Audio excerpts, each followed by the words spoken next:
Welcome to Zero Knowledge. I'm your host, Anna Rose. In this podcast, we will be exploring the latest in zero-knowledge research and the decentralized web, as well as new paradigms that promise to change the way we interact and transact online.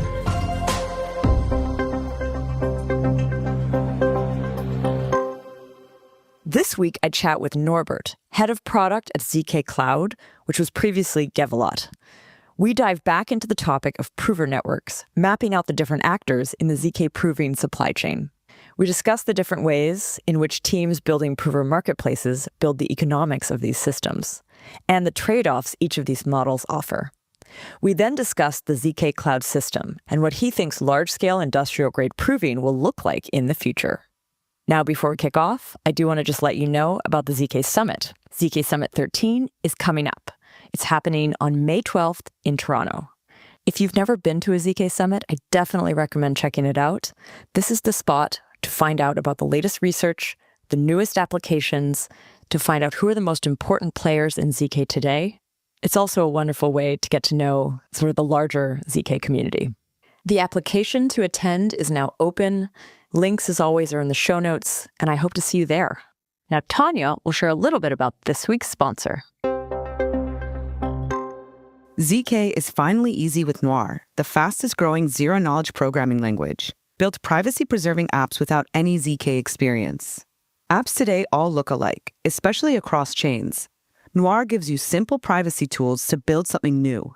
Noir is Rust-based, backend agnostic, and already used by leading ecosystems like Starkware, World, and Aptos. Aztec Labs is running a 4-week program, Noir Hack, with $200K in funding and grants. You'll get hands-on support from a dedicated team of 10 DevRels, weekly deep dives, partner workshops, and a demo day where you'll pitch to judges from Base, A16Z Crypto, IOSG Ventures, and Paradigm. Applications close soon. Sign up now at noirhack.com. That's noirhack.com, NOIRHACK.com. And now, here's our episode. Today, I'm here with Norbert, head of product at ZkCloud, which was previously called ZkCloud. Welcome to the show, Norbert. Hi, Anna. Thank you very much for having me. I'm excited to have you on. So we've actually been in touch quite often because ZKV, my other project, has been working with ZkCloud. ZKV is right now an operator, both a validator and prover on the permissioned early network Firestarter and ZkCloud.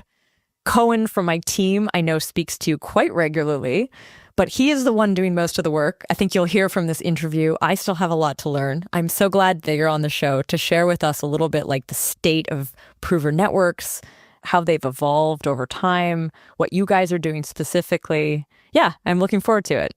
Thanks a lot. Actually, we're very happy to be working with you guys. Yes, I've mostly been in touch with Cohen because, as you mentioned, you are one of the prover node operators on our scalable permissioned network Firestarter.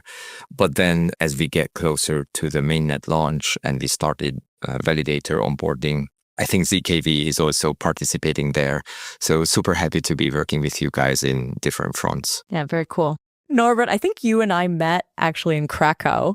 You had joined on behalf of what was at the time the ZkCloud team as a sponsor. We did the ZK Hack Krakow event. And I just really remember this T-shirt that you printed, which had this, basically Gaylord from the ZK Hack team had done a bunch of stickers. And one of them had this dragon, and you managed to grab it and print it. And it's quite a stunning shirt. I've seen it a few times around since then. Yeah, I mean, people have been coming up to me and asking me about that shirt, whether we do have a couple of samples that could be distributed because it's been really popular. And I also hear, funny thing, some of those shirts are still walking around in Krakow on random people because the local people love it so much. I don't know how it landed there. Yeah, but it's a funny story. Nice. So what I want to do with today's episode is really look at prover networks. I think we have covered this previously on the show. And so we'll dig up any old episodes where we kind of introduced the concept.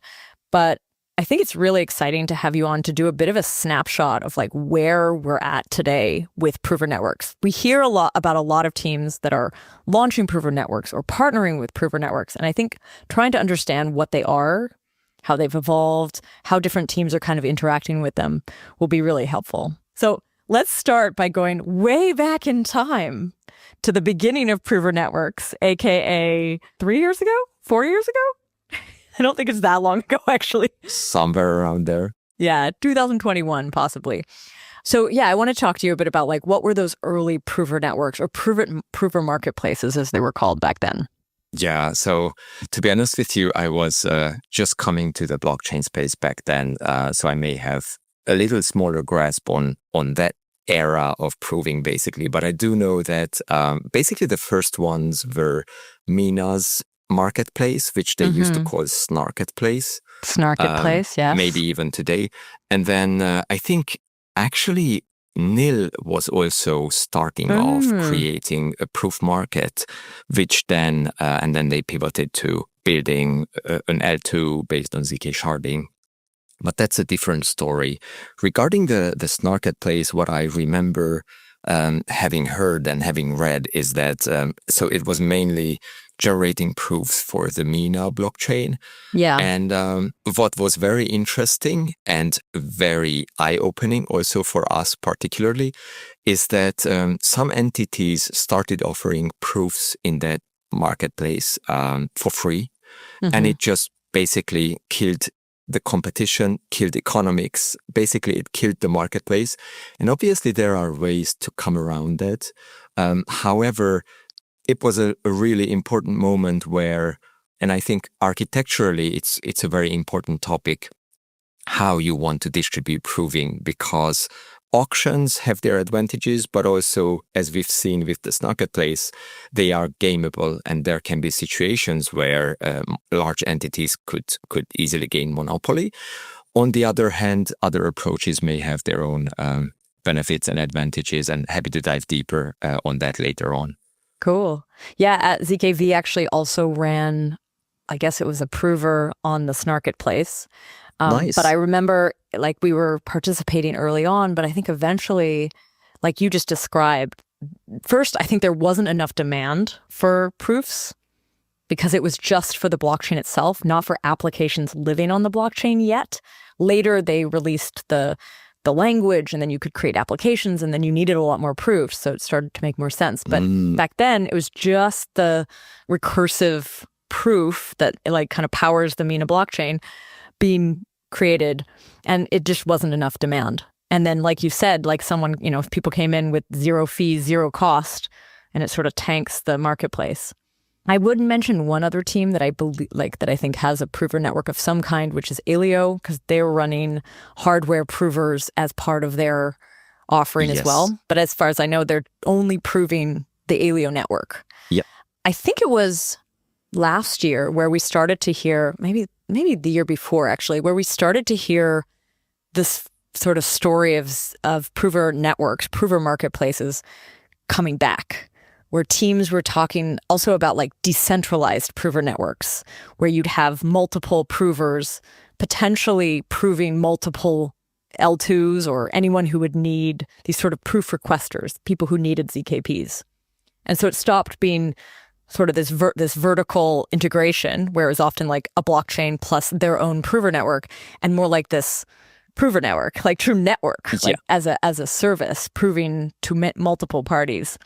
Tell me a little bit about, because I think GevALot/ZkCloud comes from that era. Exactly. So tell me a little bit about what the thinking was there. That's a very interesting era, I think. It was in summer 2023. I was in Paris, ECC, and actually it was Togrul talking about the different ways to approach proving, for example, for an L2.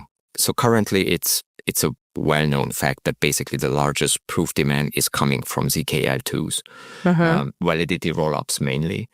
And there's been quite some talk about whether they should build an enshrined prover network, meaning an in-protocol prover network, and bring that network entity beside the sequencer into the protocol, bake it in, and progress that way. or go with a third-party proof provider who could optimize for proving, but then, the thing is that the go-to-market is much easier with a third-party network because you don't need to build everything yourself. On the other hand, it's very important to ensure that whoever you outsource your proving to does not introduce unnecessary or unhealthy dependencies, or maybe even, you build a nicely decentralized validator set, but then you have a centralized prover who is introducing trade-offs to your network that you've built. I mean, this is not the situation with the current L2s because most of them are running in a centralized fashion and exploring. They're running their own, right? Yeah, and like they do sequencing, except for Tycho, obviously, because that's a based rollup. But most of the L2s are doing both sequencing and proving for themselves. There are some that are already actively exploring decentralization of sequencing, governance, proving, etc., etc. And also some others like Aztec, for example, who want to go decentralized from day one. So both on their testnet and on their mainnet. And I think also ZKV has been involved in sequencing and proving of the Aztec testnet. Yep. That phenomenon of rollups, I mean, it's true. Nowadays, there are these rollups that are hopefully going to launch with that decentralized. But when they first launched, all of them, or most of them, were quite centralized. So centralized sequencer, centralized prover. I always wondered, where do those actually happen? Like where, like you talk about it being centralized, but is it like AWS? Is it like hardware? Do they have distributed provers at least, or distributed sequencers, but all controlled by them? Do you know this? I mean, I do have some information about different teams. Most of them were basically renting large clusters from Google or Amazon. Okay. So it was a very kind of like one of the approaches dominant there. And then I do know of some teams who had private engagements with GPU farms or data center operators and renting compute from a couple of different places. But what's very important, I think, and that's already leading or pointing towards the dynamics changing, is that when you rent your own machines and you run your own proving, you need to rent machines to cover your redundancy, or else you will have, an extended and prolonged finality in times of transaction peaks, etc., etc. So it's very interesting to see the different approaches, but it's also very interesting to see that basically over time, the industry started leaning toward third-party proving and not anymore thinking about building their own in-protocol prover networks.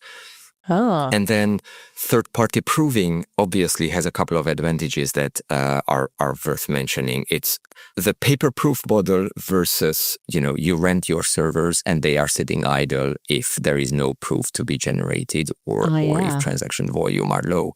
That's burning a lot of runway for the different teams. So basically, the pay-per-proof models that are available through prover marketplaces or prover networks, or even some centralized proof providers out there, they come in very handy.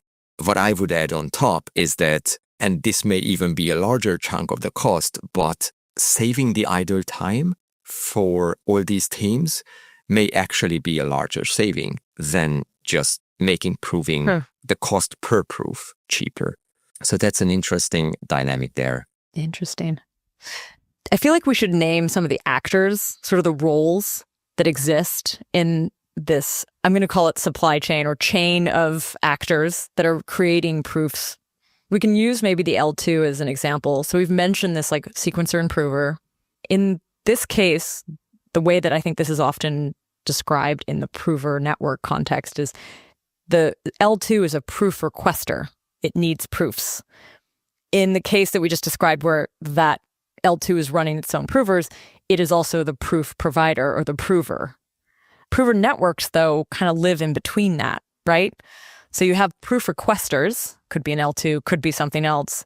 And then you have this prover network, which can create proofs for the proof requester, but they're often, as I understand it, almost like bringing in these prover machines from different places in order to satisfy Is that how you would define a prover network? Yes, I think that's more or less what a prover network is. Like where they source the compute capacity from, that may differ though pretty significantly, because in that sense, I'd rather maybe call the bucket proof providers or like proving services.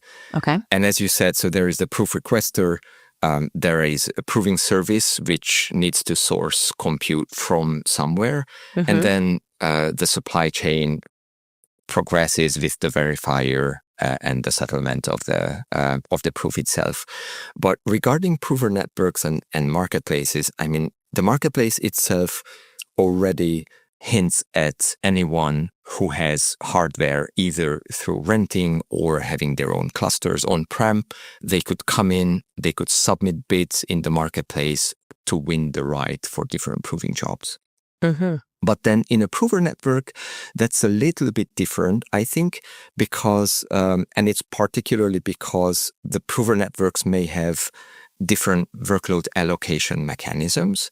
And what I mean by that is a prover network can be decentralized and permissionless, allowing anyone to come in and contribute compute, and then still use an auction mechanism to win proving jobs and to distribute the different jobs to certain providers, certain node operators in the network. However, with, for example, ZkCloud and ZkCloud, we actually build our network in a way that we randomly assign proving workloads to prover node operators.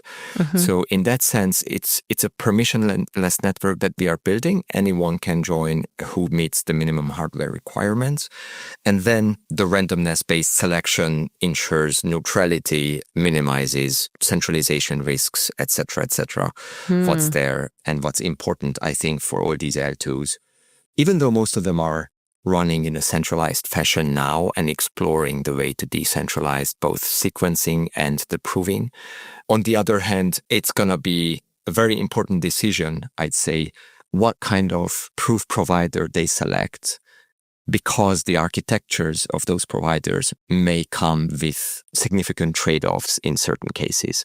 The proof provider, the way you've defined it, this could be a prover network, could be also a direct prover, right? Like proof provider is anyone who's creating proofs, or proofs are being generated somehow by this entity. Yes. But when we go to the prover network, like what do you call the provers that feed just the prover network? I usually call them prover node operators.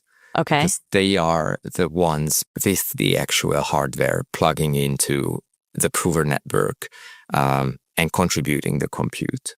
Got it. The prover node operators, like I have heard, and I think maybe we're far off from this, but I've heard like the proposition that one day maybe anyone can be a prover node operator. You could prove from your phone, you could prove from your laptop. It seems like, and also because we're in it, we're experimenting with this as well. So right now it seems like we're pretty far off from that. Like the prover node operators tend to need to actually have pretty significant hardware, and like you're not running this on sort of like a random laptop at this point.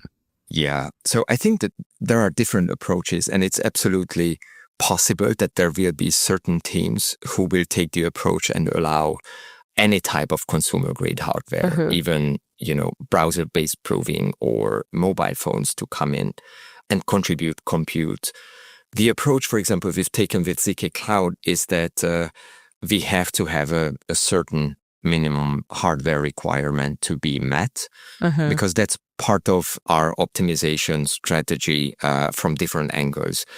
Since we use randomness to distribute workloads in our network, we need to ensure that everybody has a uniform minimum capacity. If you use let's say a consumer grade laptop, and I have a huge cluster of, we cannot be in the same random selection in that sense.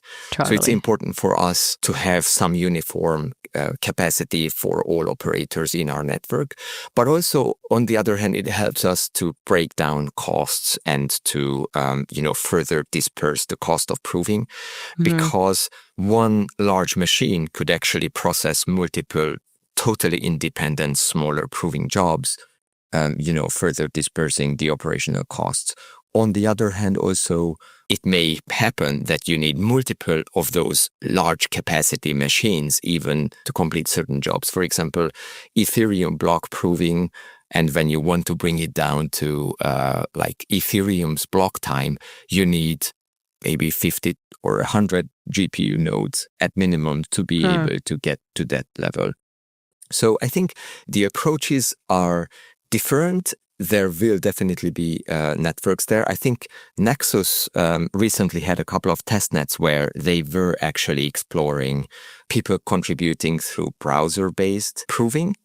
And that's an interesting story. Obviously, the architecture for that and how they orchestrate workloads, breaking a larger workloads into tiny chunks. Yeah. You have networking overhead there, and then aggregating all those tiny proofs generated in a browser or on different machines to come to the final single proof.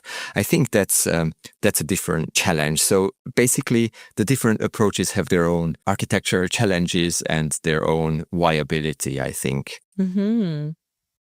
I want to kind of continue on that, like reframing of what the prover network or prover marketplace, like the role that it plays, because the one what I described kind of at the start was this idea of this prover network, which had a bunch of, like you called them, prover node operators, so different teams, maybe with a standardized prover capacity, all running these nodes and making proofs. And then I always pictured that like the prover network would be servicing like multiple networks, like multiple L2s, for example, multiple proof requesters. But we've seen a lot of the prover networks come online, or like at least be proposed with like one proof requester customer in mind, sometimes from the same company. So you'd have like, I'm a ZKVM, I'm creating lots of proofs. I'm also going to run a prover network where other people can help satisfy those proofs, create those proofs for this proof requester, which is me. And so there's almost like this link between those two things. This was something that I felt we heard a lot last year. Would you say teams are moving away from that or moving towards that? Like, how is that relationship changing? And how is actually like ZkCloud maybe a little bit different from that? Mm-hmm. That's a very good observation. And it is indeed true that most of the prover networks, if we step back maybe 18 months, it was autumn 2023, I think. That's when the initial architecture design of Gevilo was released. And basically, largely it kicked off kind of like this prover network craze where early 2024, different teams started coming in and announcing they're building a proof market or a prover network.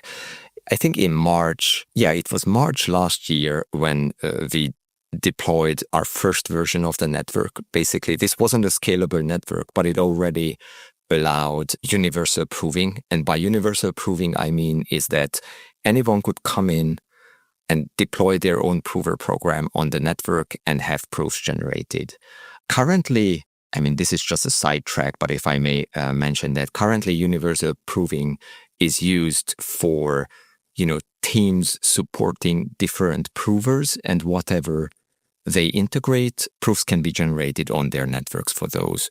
In our case, Universal even goes a bit further because we don't just support any proof system from our perspective, but we allow anyone to bring their own prover program, deploy it, and generate proofs. So that's very unique in that sense. But coming back to the initial topic, sorry, I don't want to distract too much. Coming back to the initial topic, I think it's a very interesting observation. So many of the teams that had some kind of product, like Lagrange, their coprocessor initially, or Succinct was building the ZKVM, or RISC-Zero's ZKVM, all of them started to offer proving services. For RISC-Zero, it was Bonsai, which was basically a centralized service they provided. But then others started announcing different prover networks. And I think it's a very viable thing that they want to, and it's a very natural thing that they want to service those people who come in with demand that they want proofs generated on those ZKVMs or on those products. Now, some of these teams we're actually planning to go more universal and open up proving and support other ZKVMs or ZKEVMs potentially. But I also know of a couple who actually decided to go more focused and optimized for what their own product is. So it's kind of like, I think we've got the prover networks that have been launched by teams that have some kind of product, and they may be a little more focused on satisfying the proof demand for that. And then you've got some more universal networks supporting all different ZKVMs and ZKEVMs out there. I think with ZkCloud and ZkCloud, we went even one step further, where we just offered anyone to package and deploy their own program easily and then just start generating proofs on our network. So it's basically just as simple as referencing the prover ID that they deployed on the network, sending the inputs, defining the amount of hardware to be allocated to that particular job, and then off it goes. Once the proof has been generated, they can fetch the proof. So it's even one step further, and I think that's a key differentiator there. But yeah, the dynamics are interesting on how the different prover networks have been evolving, and also I think the marketplaces seem to be interesting. Because marketplaces are, in my head, a marketplace, it includes the word market. So it's naturally an auction-based platform. Basically, everyone puts up an offer for how expensive a proof would be, and then the proof requester can choose. Yes, exactly. So it's a very good point you bring up. And I think it's very interesting how also the different workload, we call these workload allocation mechanisms work. And I think that's also an interesting topic. Maybe we could touch upon that later. Proof mining, which is a little bit similar to Bitcoin mining, where you've got a race. Everybody's racing for the job, and whoever generates the proof first gets rewarded. However, this is never going to be the cheapest option because, someone has to pay for all that redundant and I could even say wasted computation involved in the process. Then there are order book-based mechanisms where there are basically bids and asks.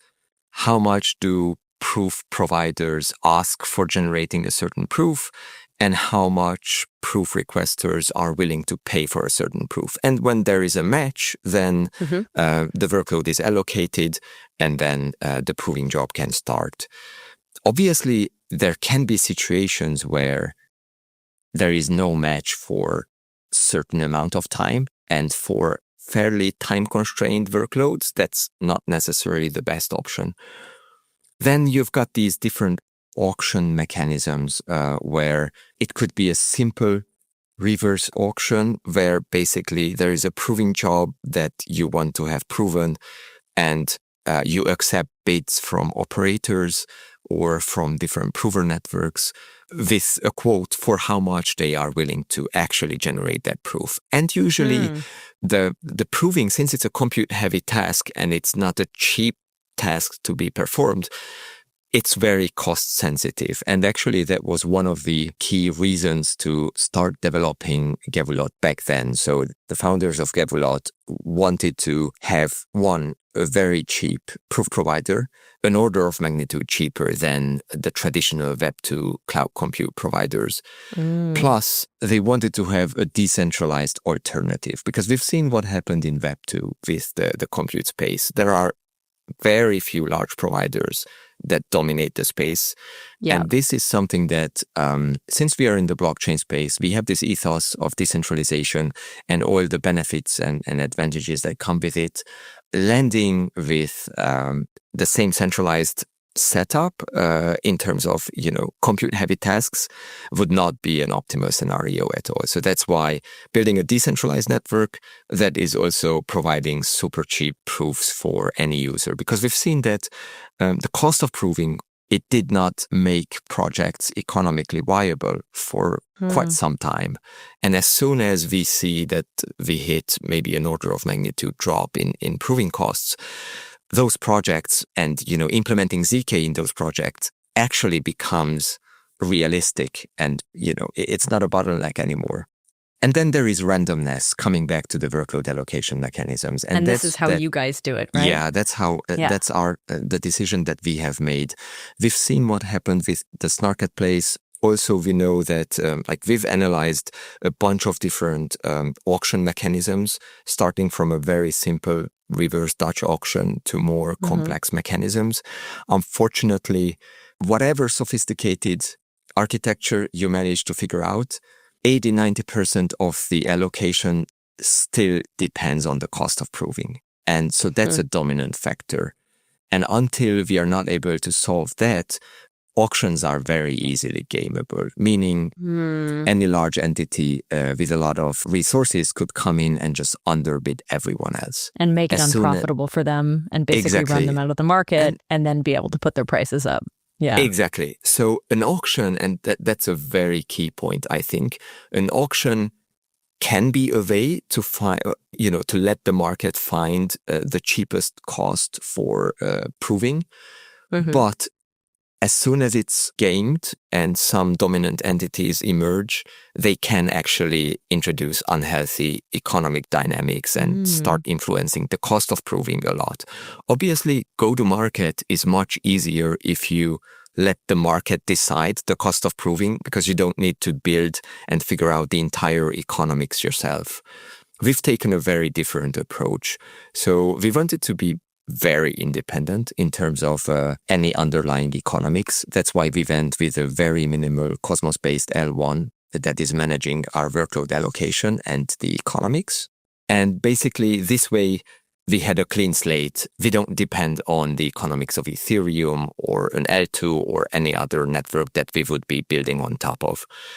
So with this L1, we've designed the economics in a way that it makes sense for node operators and it ensures profitability, but then it provides super cheap proving for all the users.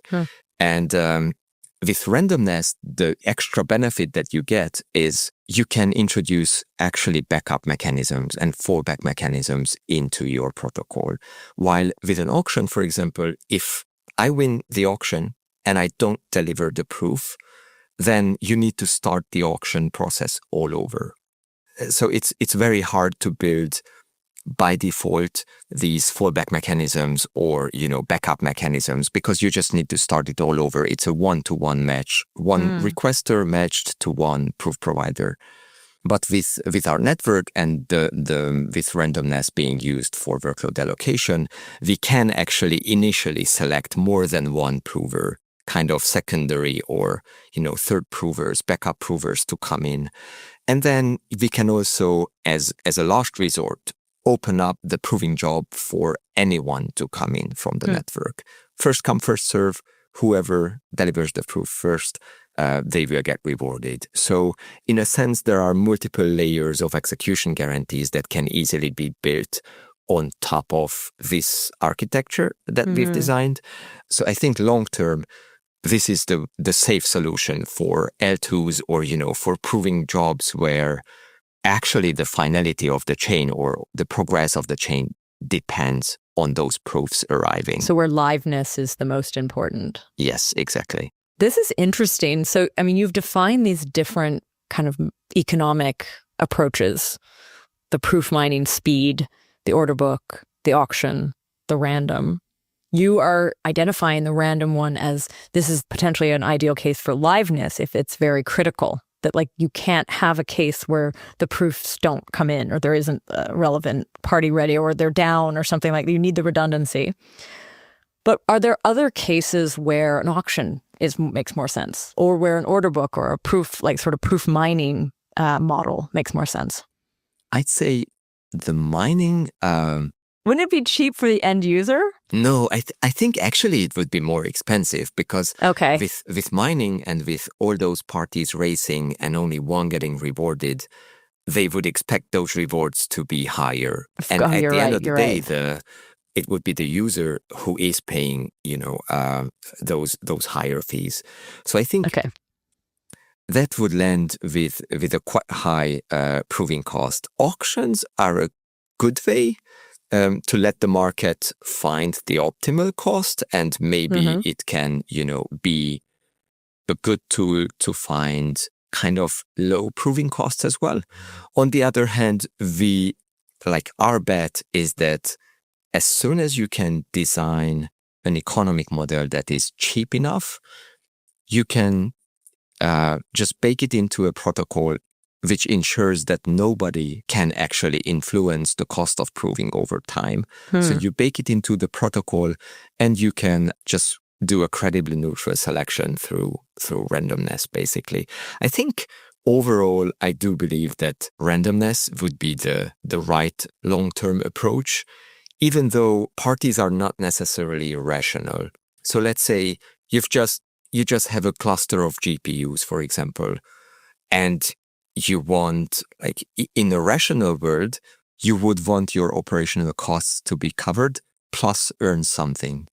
But very interesting thing is, and this is what I heard about Alio proving, for example, when Alio was on testnet, actually many different operators were doing proving, even though they were only partially compensated for their operational costs. So the market is not necessarily, or the operators are not necessarily rational in that sense. What we have been focusing on is to build a network that is suitable and optimal for maybe 98% of the use cases.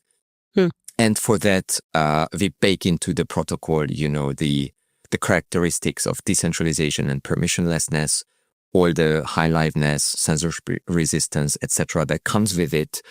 And by designing user-focused economics, we ensure that they get cheap proofs. So I think that's a more long-term approach rather than a quick go-to-market and then let the market figure out the economics and the cost of proving. For the proof requester side of things, though, wouldn't it be cheaper to do the auction for them? For the proof requesters, not necessarily. I mean, we will see as soon as some of the teams are planning to launch testnets. Some of them have already launched their testnets. We are a couple months ahead of the industry, I think, because we launched our version 1 network first. So basically, I'm looking forward to seeing all these quotes and, where the cost of proving lands on the different marketplaces versus, for example, our economics.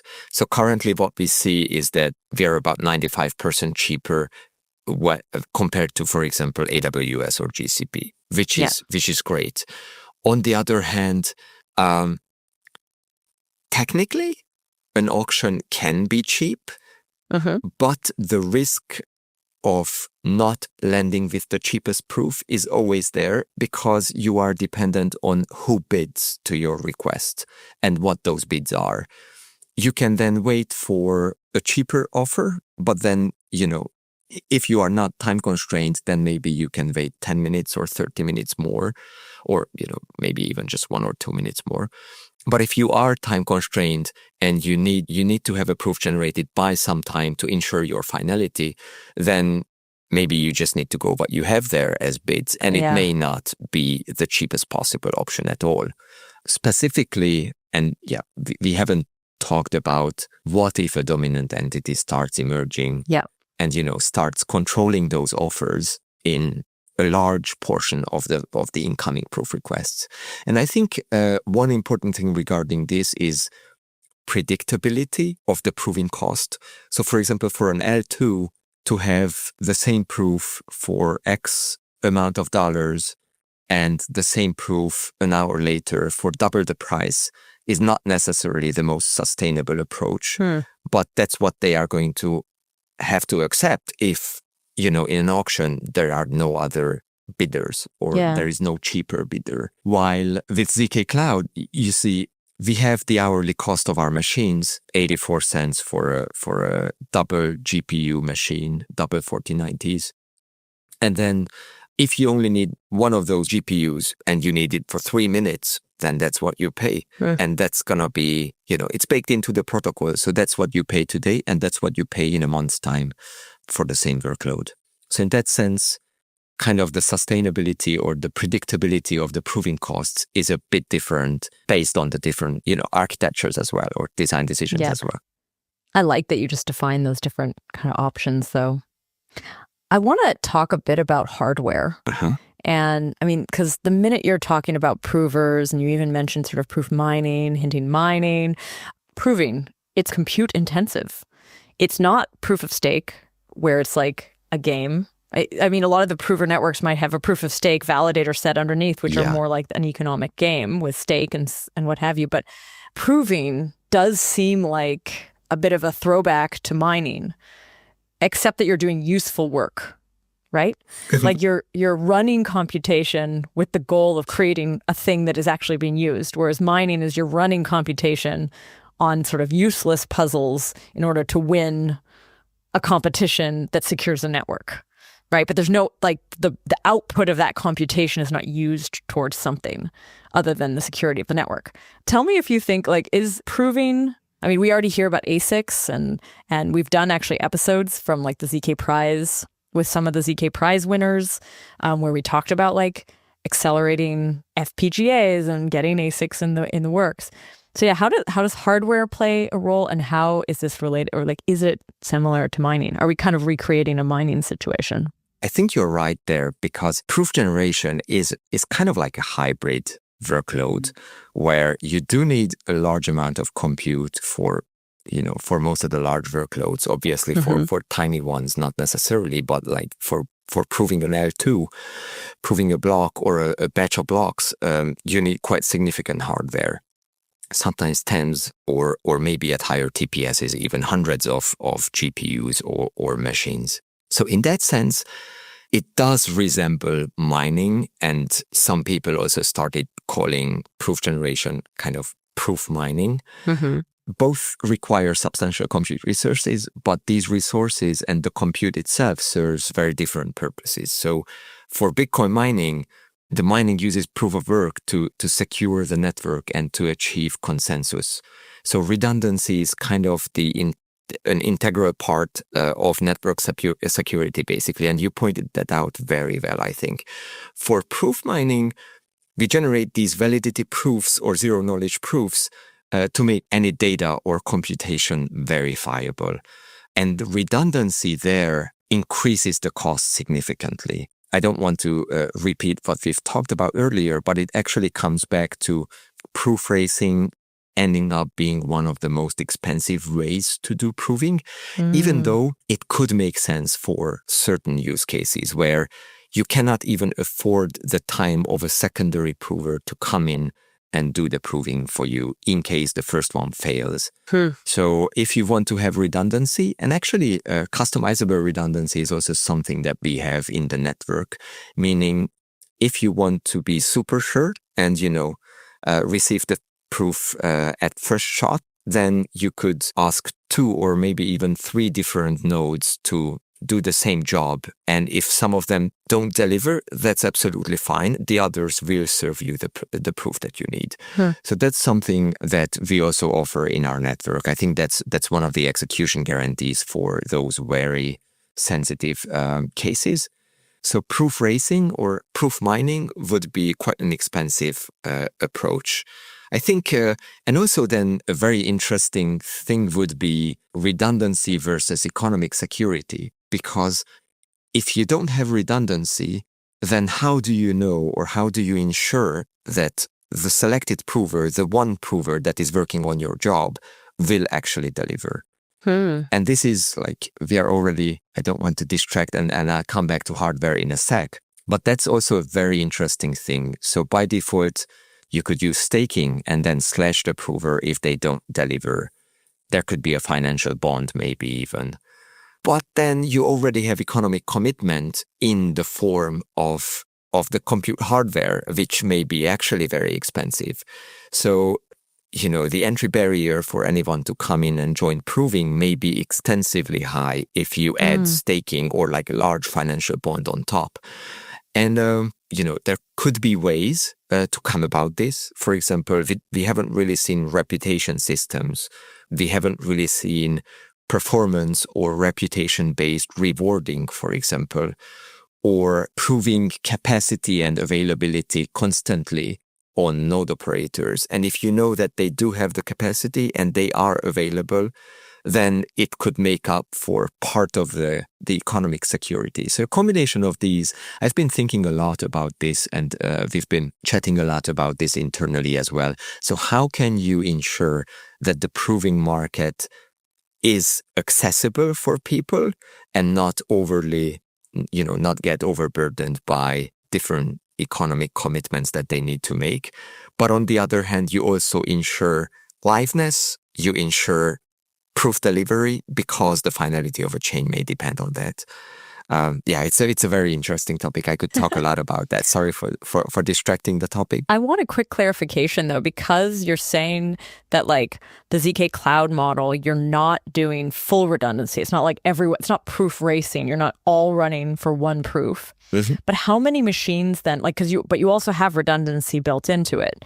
So is it almost like a percentage of the network will be running for any particular proof? Like how do you choose how many? Mm-hmm. By default, we allocate one. But if your proof request is actually very sensitive, then you could configure your request in a way that there can be 2 or 3 allocated initially and doing the same job. I see. So it's up to you. Obviously, it will increase the costs, but so it's something that's possible for you in the network. Yeah, but it's a very good point. Regarding hardware, I think that's also a super interesting topic, and the impact of hardware on the proving industry. Because currently what I see is there are some teams like Polycon's ZkEVM or Aztek's Berettenberg prover that use purely CPUs. But we do see that most of the ZkVMs and most of the other prover programs, they use GPUs. And there are, again, some teams that actually bet on GPUs being sufficient, and they do kind of software, hardware co-design focusing on GPUs and the improvements coming over the next generation of GPUs. But then there are some teams, I think ZkCloud or Irreducible could be one of them. They're more hardware oriented. They're coming from hardware, yeah. Yeah, who have built FPGAs, for example, and these types of things. On the other hand, it's not easy because you would need, I think, Aleo ASICs for Aleo mining.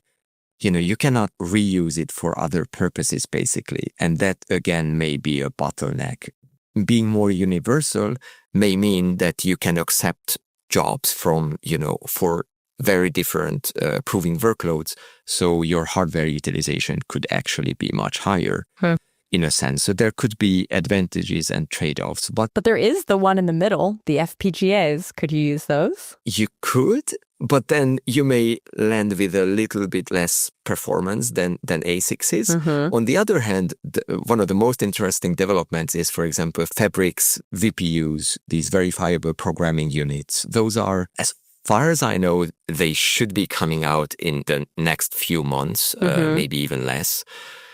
And those are basically custom silicon that is purely optimized for all those arithmetic operations included or involved in ZK proving. And everything being processed on these custom chips. Because when we talk about GPU acceleration, usually most of the operations run on the GPUs, but there are some that are still requiring certain amounts of CPUs. And then the communication and the memory requirement, there can be different constraints there.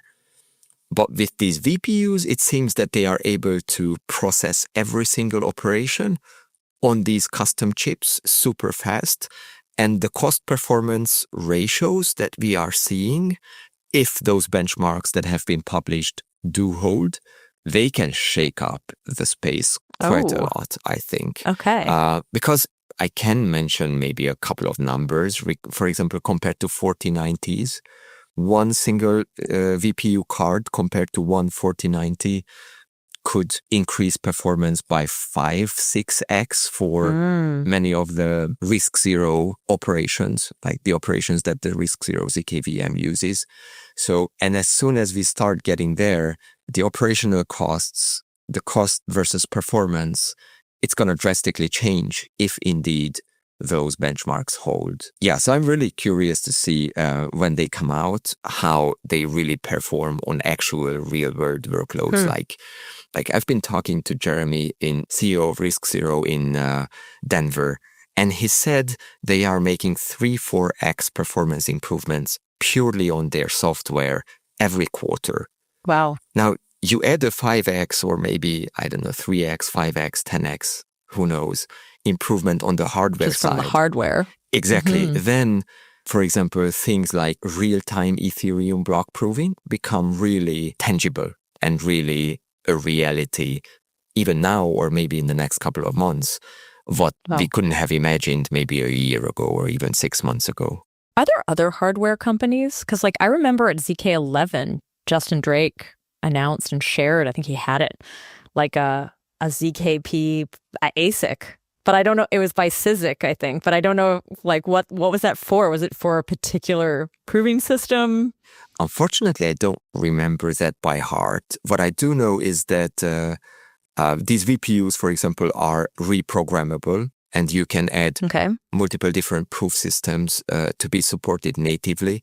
So that's kind of like the performance of an ASIC with the programmability of an FPGA. And that's going to be a game changer, I think. Interesting. You sort of mentioned the different proving systems. This has kind of gotten me now curious. You said that because it's somewhat universal, you can almost like deploy the proving system of your choice, and then provers will prove the way that you need to prove for that proving system, if I understood it correctly. On ZkCloud. Yep. So what are the differences there? Like maybe you just share with people, like what is the difference between a Plonk system or Groth 16 system in terms of proving? What are the different things happening? And I guess if you're mostly using GPUs, you can do all of them because you can adjust. But the minute you get into these, what did you call them? VPAs or something? VPU. The VPU? custom hardware. What does that stand for, actually? Verifiable programming unit, if I'm not mistaken. Okay. But yeah, like, would that interfere with that flexibility? That's a very good point. So yeah, in our network, basically, obviously we integrate most of the well-known and, very popular provers. For example, ZKVMs that are out there, or the ZKVMs support for different L2s like ZK-Sync, Polygon, Linea, Aztec, and Scroll, and all those others. On the other hand, we do not want to be the bottleneck ourselves in terms of, do we have the capacity to integrate your custom prover if, let's say, you took some existing one, you made your optimizations, and you want that to generate proofs for you at a third-party provider, because you don't want to rent the hardware, or you don't want to build the hardware yourself. So for that purpose, basically, we built a very flexible network where, as long as you can compile your prover into a Linux binary, and as long as your prover runs in a container, you can very easily deploy it on ZkCloud, and just send proofs to be generated. So basically, coming back to your point, we are going to support VPUs, and obviously, when it comes to prover node selection and like workload allocation, we are going to take into consideration which prover node is able to support that workload and generate the proof for you. And actually, the way we work is that when you submit the workloads to ZkCloud, you need to define the amount of CPU cores, the amount of memory, the amount of GPUs that you want to be allocated to your job. So I guess in the future, there would be another parameter. Do you want VPUs to be allocated to your job? And then you would know as a requester that you want GPUs and that performance is sufficient, or your prover program is supported by the VPU, so you can even have a couple of cards thrown onto the job and have it generated even faster. And maybe you pay a little more for those particular jobs. Yeah, it's going to be interesting to see where we land in the cost, because... Oh, it's faster. Exactly. So we might think that it costs more because those are custom silicon. But then if you only need 1/5 of the time or 1/10 of the time, you actually may end up very cost effective there. Interesting. But are there other teams doing these things? I think, as far as I know, Irreducible is planning to build a custom silicon. If I'm not mistaken, they already have FPGAs, but kind of like a programmable chip, ASIC type chip for ZK. And also I heard about Ponos Technology, a team based in Switzerland who are looking to build something like that, but they are super early, if I'm not mistaken. Okay, interesting. There's one part of the sort of proof journey that we haven't really talked about, and I don't think it's something that your project really deals with, but I do want to just sort of like wrap up that journey. We talked about sort of the proof requester. So this is an entity that needs proofs made. Could be an L2, could be a ZK VM, could be an application that uses ZK. They need proofs. We have the proof provider, as you've defined, which could be a prover network, prover marketplace, or it could be an individual prover machine going directly to create that proof. But then what happens to the proof? Like somewhere it has to be verified, I guess? Like what we've sort of talked about the first half of this journey. But yeah, where do they go? And is it actually the prover network or prover machine that sends it there? Mm-hmm. I think there can be different approaches there. So if you take the example of an L2, then the sequencer of an L2 who builds a certain block and has to have that proven. So they commit the block to the L2's smart contract on Ethereum, for example. And then they send this workload to a marketplace or a network. They get a proof generated, and then the proof has to be sent to the verifier contract also on L1. Mm-hmm. If it verifies correct and, the state transitions in the proof match the state transitions in the initial commitment, then it gets settled and finality is reached. Now, there could be different ways that L2s want to interact. Maybe some of them want the proof to be sent back to the sequencer, and then they send it to L1. Other teams may want the proof to be directly sent to L1 to be settled. In that way, our initial design is you send a proof request, and as soon as it's ready, you can download the proof. But we are also working to be able to support like sending the proof directly to, for example, a smart contract on Ethereum. I mean, that could be also done through an adapter maybe. But yeah, there are different approaches, and that's basically the last step. And I'm not very deep into verification and like the proof aggregation part, because many of the teams say... There are teams that focus purely on that. But I'm sort of trying to figure out, like, would you then send proofs their way and then they aggregate it into single proofs and then verify it like as a batch? Is that sort of how one of these flows could work? Yes, I think that could be one of the flows where they receive multiple proofs. So these proofs don't go to L1 directly. They receive multiple proofs at the proof aggregator. Maybe they aggregate 10, 20 of those different types of proofs into a single one and then have it settled on Ethereum or some other network. Now, the interesting thing for aggregation is that you may also need compute capacity for those jobs. So a proof aggregator, in theory, and we are also exploring this with a few of them, they could actually outsource the aggregation workload to some network, like, for example, ZkCloud. We are very well fit to do that.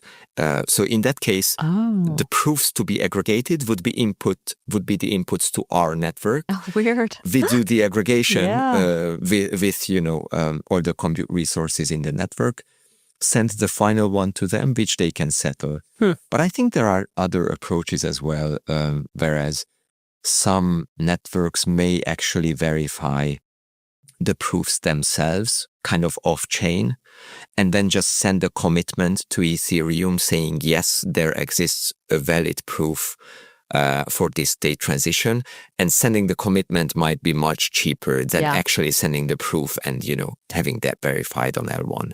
So there are different approaches, but I don't know a lot about that aspect. I feel like I'm due to dive back in with one of those teams, like one of the proof verification teams, because like the first time I heard about it was when Nebra came on, and originally Shumo and Nebra had been more of like a prover network, and then had moved sort of up the stack to be more of the verification aggregator.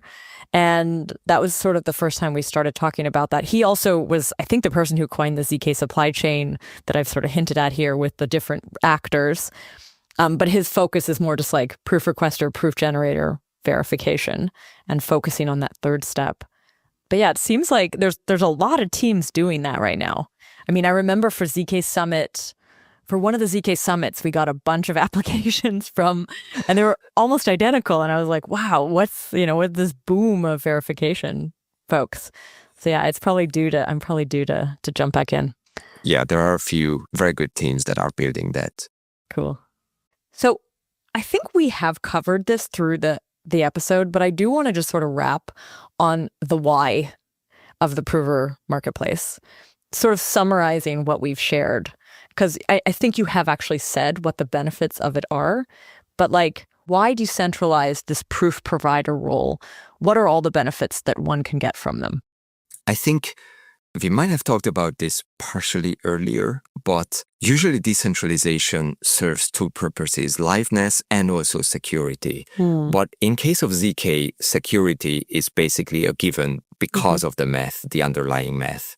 So you don't necessarily need decentralization for that aspect, but to strengthen liveness and to strengthen properties such as, for example, censorship resistance. Or I could imagine a situation where some block of some L2 includes transactions touching certain, accounts on different sanction lists, whatever. So there could be a censorship element there, even though may not be very likely. It may rather happen on the sequencer side as soon as it's decentralized, because they are the ones building the blocks.